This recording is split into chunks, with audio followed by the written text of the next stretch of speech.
Okay, so WrestleMania season is in full swing. So I decided to start with WrestleMania III first. I just think this is an important show to review. You know, from a historical standpoint. You know, the attendance record, the main event between Hogan and Andre, just how important this show was to Vince McMahon, and you know, to establish WrestleMania as a household name, as a big marquee event.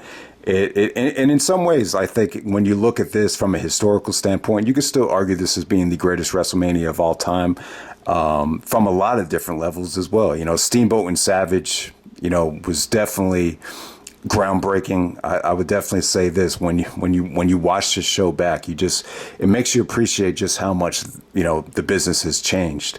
And I would definitely say, like, the Steamboat and Savage match in terms of quality, it's like the biggest gap in WrestleMania history between the best match on the show and the worst match on the show. Like, I would definitely say that. But yeah, man, just the show just looks cool. It's 93,000 fans, the Pontiac Silverdome. It broke attendance records, and you know, this is a great nostalgia show. I mean, for a lot of the guys that were born in the 70s, this is like their show. You know, guys like Jericho, guys like True Slayer, guys like Max Kellerman, you know, they look back at this show with a lot of nostalgia. The show is a little bit before my time, so I'm not that as connected to it as other people. WrestleMania 7 is more of a, you know, great nostalgia show for me over this. But yeah, I knew people that started watching wrestling, you know, when this show took place. So it's a very important show.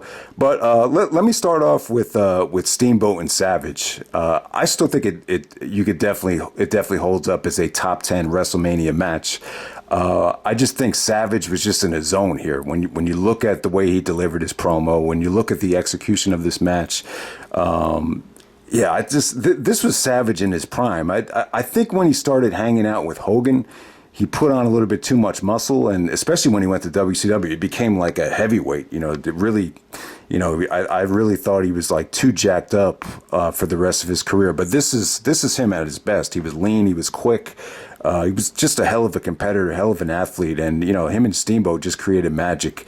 I mean, the execution of the small packages, the near falls, it was just a lightning speed pace, especially for that time. Like, if you were watching Steamboat and Savage live, like I remember Jericho talked about how he reenacted this match the rest of that week with his friend. Like, when Jericho or whoever was watching this live, like, they must have just been blown away by it. Like if we were blown away by Taker and Shawn, like, they must have like had that same feeling, like with Steamboat and Savage at that time. Even if you listen to Jesse the Body Ventura, he was just like blown away. He's like, this is one of the best matches I've ever seen, Gorilla. You know, so I love that about the match. You know, Miss Elizabeth was outside. George the Animal Steel played a great role in this match. So for the IC title, Steamboat goes over. It's a shame that Steamboat's title reign didn't last longer, and you know, it would have been cool to see Steamboat and Savage really, you know, hook it up on a big stage in a rematch. I don't think we really ever got to see it on pay-per-view. You know, Savage turned face quickly after this, and this was his defining moment. I mean, look at how successful Savage was after this match. He actually ended up main eventing WrestleMania 4 and WrestleMania 5.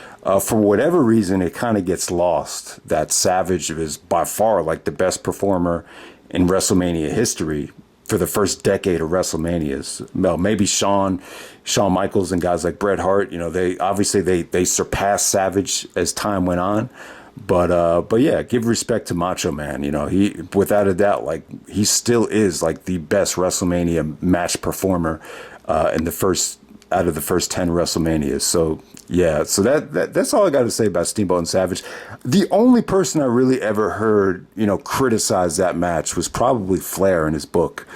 He talked about how, you know, he wasn't a big fan of it because, you know, it was a little bit too choreographed, too staged. You know, the thing is, Flair is just a little bit biased because, you know, him and Steamboat worked a totally different style. So he's going to pick his matches over this match. But, you know, obviously the WrestleMania 3 match had more eyeballs on it. It was on a bigger stage. So it probably universally it gets more love than the Steamboat and Flair trilogy, if that makes any sense. All right, so let's just jump right into Hogan versus Andre for the title right here. It was just a great decision. The timing of the Andre heel turn was just great. The way it was done on Piper's Pit. When you watch the Andre documentary, this footage of the actual heel turn just came off so great. And I'll tell you, man, like Hogan, especially at this time, he still like didn't have the ego and he didn't have the cockiness that he had like going into the early 90s when he kind of had like that Hollywood type of arrogance, I would say, like when you get to some of the years before he went to WCW, it was kind of like he was just a little bit more likable back then, and I just thought this was a great decision. It's really the opposite of Rocky III. There's people that fell in love with Hogan, especially I remember my dad, like he loved Hulk Hogan in Rocky III, and Hogan was just like the Thunder Lips in Rocky III was just like a cameo performance, but.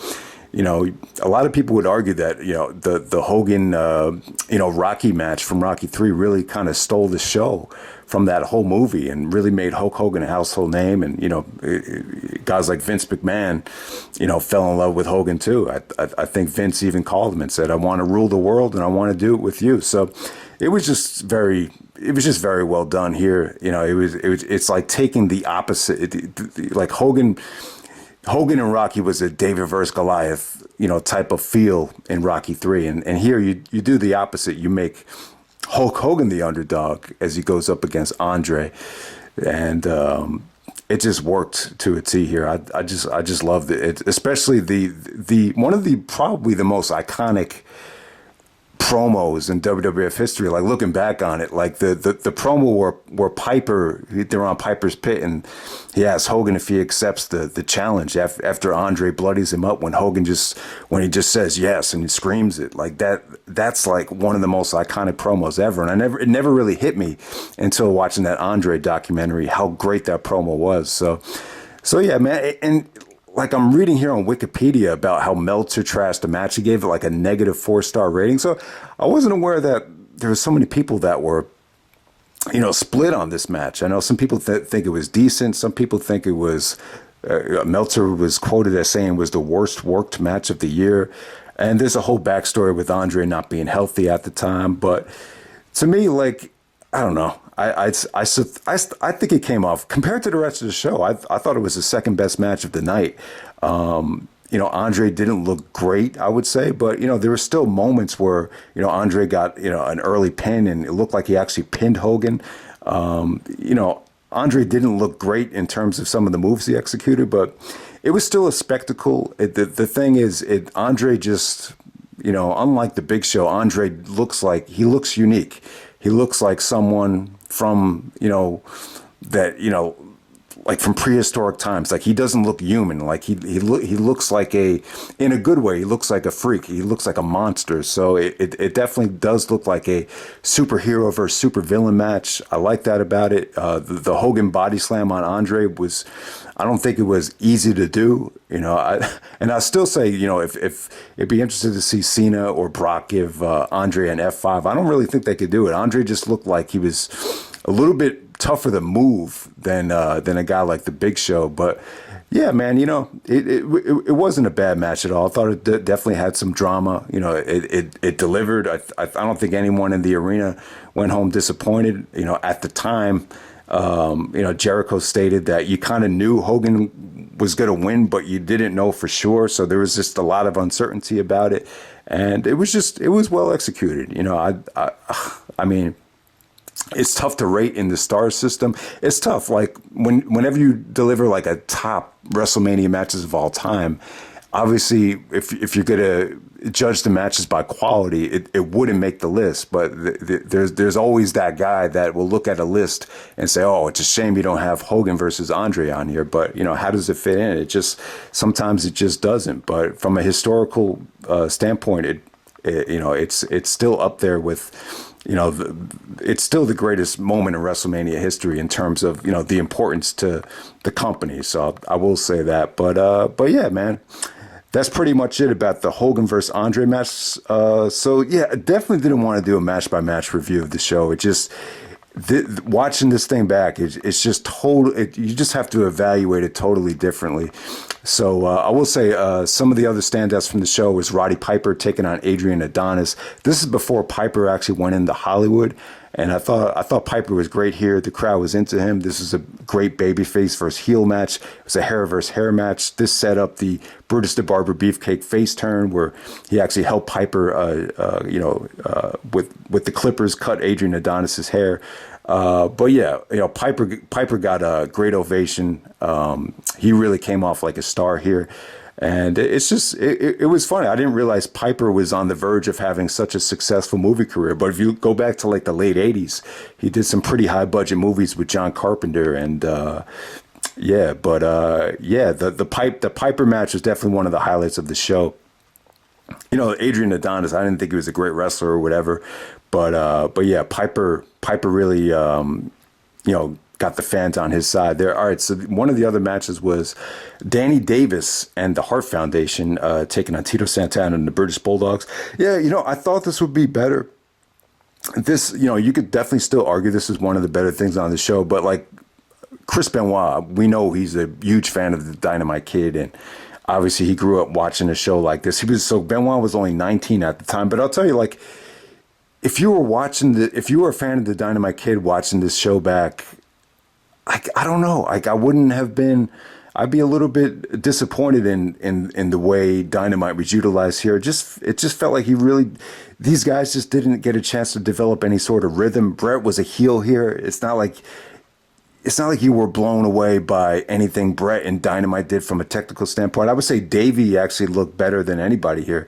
Hit some nice, impressive body slams, but Tito Santana got a hot tag. But ultimately, this ended up with Danny Davis getting like a cheap victory there after the referee was distracted. So it was okay for what it was, but it wasn't.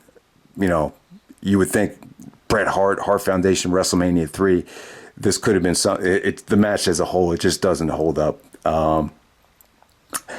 Another match was Honky Tonk Man taking on Jake the Snake Roberts with Alice Cooper.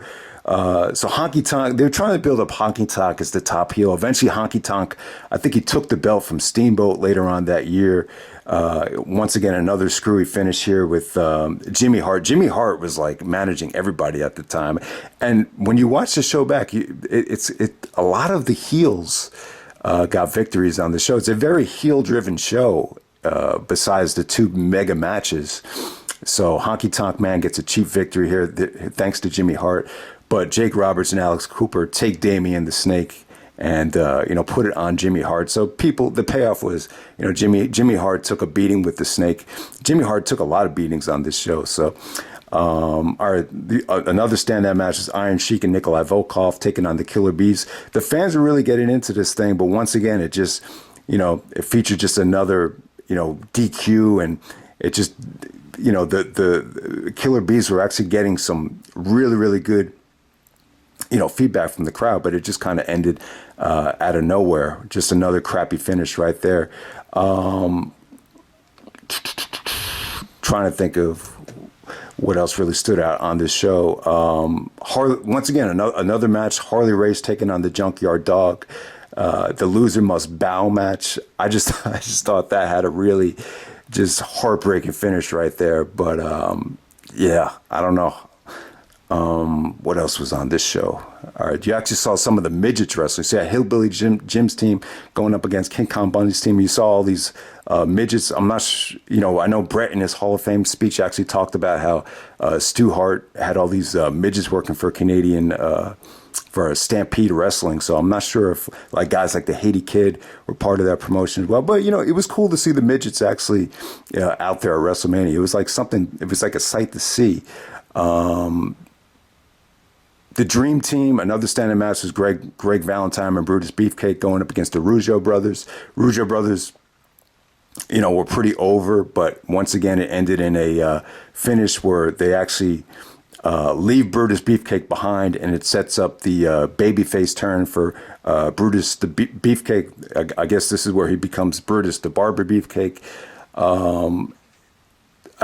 So the Billy Jack Haynes match against Hercules ended in a double count out, but this was more about like the master lock or putting on the full Nelson.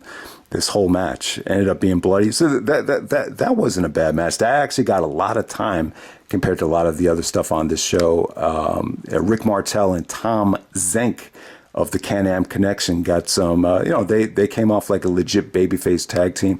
They went up against Bob Orton and Magnificent Muraco. But yeah, I can't really say I was able to, watching Randy Orton's dad here, I can't really say that, this was a great showcase for him in terms of what he can do as a technician or what he could do as a heel. It just didn't get enough time to see, any of like Randy Orton's influence from his father there. But, it was what it was right there. But yeah, like the rest of the show, I'm not trying to be disrespectful, but it just didn't hold up for me in terms of like as soon as I started, trying to get into any of these matches, like they just had very, very, weird endings, a lot of DQs, a lot of managers getting involved, a lot of, very character driven, very heel driven show. I would assume because, the two most important matches of the night, the baby faces went over. So that's kind of the formula for a successful show. You kind of want to have that big monster baby face win. And a lot of the ways to, build the anticipation of the crowd is to have more of the heels go over on the undercard. So maybe that's why they did it. Like Harley Race went over. The Dream Team went over. Piper did go over though. The Piper victory was huge before he went into Hollywood. But yeah, man, that's pretty much it. That's WrestleMania 3.